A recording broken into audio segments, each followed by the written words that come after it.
Okay, now we are doing part 2 of our Q&A video for our 1-year anniversary, and we ended up halfway through Carl B. 1992's questions. The next question is, who is your favorite band? Well, mine, I would say Pink Floyd, a British blues group called Savoy Brown and the Beatles would be among my favorites.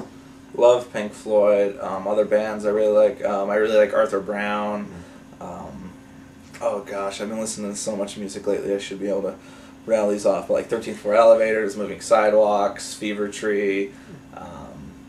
Gosh, who else? Strawberry Alarm Clock is terrific. Led Zeppelin is of course one of the greatest bands ever. So I really shouldn't have to throw that one in there. Sabbath, of course. You know, lots of late 60s, early 70s rock. Yeah, but I'm into everything, all across the board. Classical, electric, whatever. I like pretty much everything in every genre except for like country and rap. Yeah. Okay, Carl B. 1992's two more questions to go. What is your favorite Twilight Zone episode? Mine would be Changing of the Guard with Donald Pleasance as a teacher that's about to retire. That's one of the few episodes I can think of right now where they don't do horror or this psychological stuff. It's more, it is kind of like a Christmas. I think it was a Christmas episode with ghosts where he gets visited by his old students in the past and he thinks he did everything for nothing. It's a great episode. I rewatched it recently with my mom and she cried at the end, so that's a great episode. If you're going to watch a Twilight Zone episode other than the one where Burgess Meredith comes out and he's the last one on Earth, that's another episode you should check out. I can't pick one Twilight Zone episode, so I'll talk about a couple. The Howling Man is possibly one of my favorite episodes of all time. It's just, the first time I saw it, I was just blown away by it. I thought that was such a great story. It would make a great feature-length movie. I mean, you know, these monks sort of holding Satan captive in these mountains was pretty interesting. Another one called The Lonely, I absolutely loved. I thought that was a really tragic one. Another one they did, you know, it's amazing they did these stories so cheap and yet there's so much creativity in them.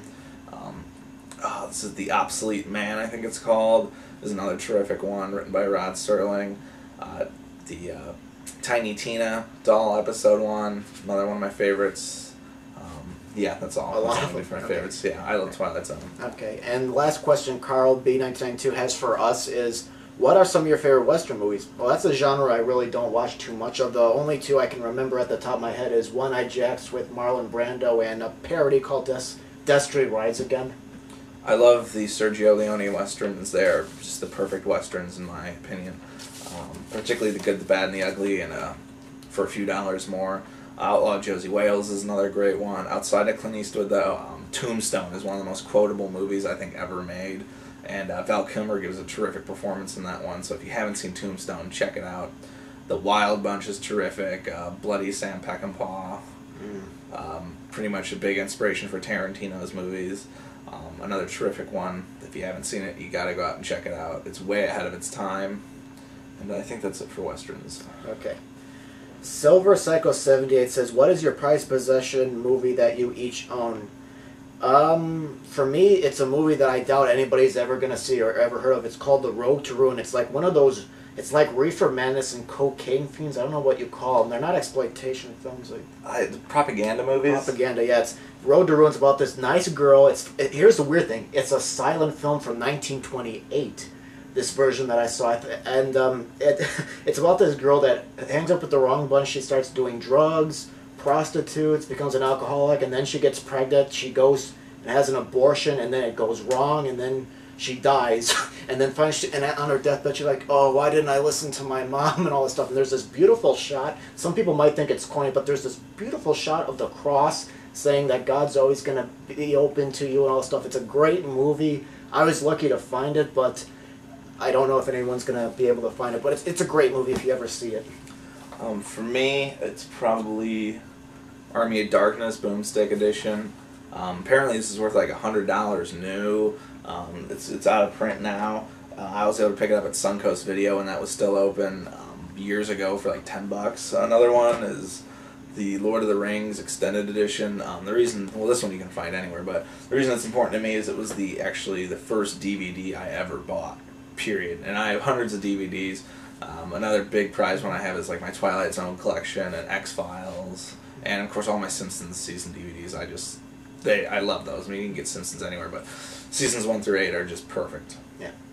And Silver Cycle also wants to know if what do we believe is the best translated from a book onto film, and I would probably give it. I'd probably give it to Lord of the Rings trilogy. I mean, I know when it first came out in theaters, they had to cut a lot out because they would have been really, really long, and now a lot of those scenes are back on the extended DVD edition, so I would probably go with that.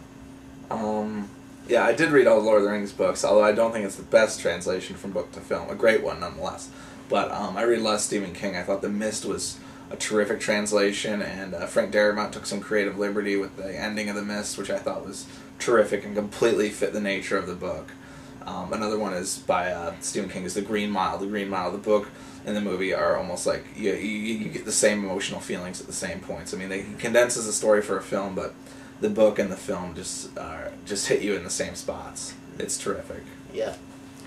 Lou2UK says, you both have come a long way since I first started watching your videos, and you both seem so comfortable in front of the camera right now, and wants to know, how did you two meet? Well, we met because we were both members of a Boy Scout troop. I was there before he was. He joined with a bunch of the new guys, and I was a merit badge counselor, and we kind of started talking about movies and stuff. We had some similarities, and we just clicked. So that's how that happened. I hope that's how you remember it. Yes, that is. Yeah. Otherwise, someone's not telling the truth. Let's see. Christabel42 says, "Great job on the videos. My question is, what's up for the future? Will you guys, with you guys, are you going to do a review on the road?" Well, unless you know someone that's willing to sponsor videos of us going around the country, that's not going to happen. But I don't know. We're definitely trying some new things out. Starting in December, we tried having, like little series like What to Watch with Your Popcorn and let's see, the classics. So we've been trying different things. I mean, we're always up for suggestions, and we're always grateful when you guys give us feedback. And I'm looking forward for the day where we review a movie and we're extremely split. Like one person says see it, and the other one says snuff it, and we fight it out.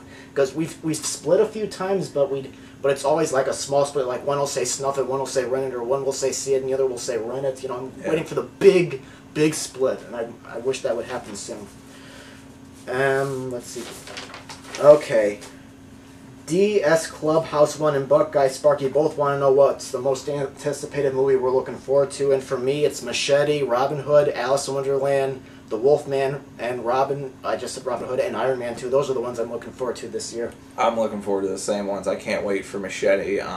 Predators, I cannot wait to see the Predator reboot. I don't think Shutter Island with Leonardo DiCaprio I really want to see. There's a few more I'm sure I'm blanking on right now. Kick-Ass, I want to see that one as well. But we're going to wrap it up right now and go ahead and tune into part 3 where hopefully we'll finish our Q&A. Yeah, we got like less than a page to go, so if we didn't get to your questions, do not flip out. They're coming, okay? Alright, and we'll see you in the next video. Thanks for watching.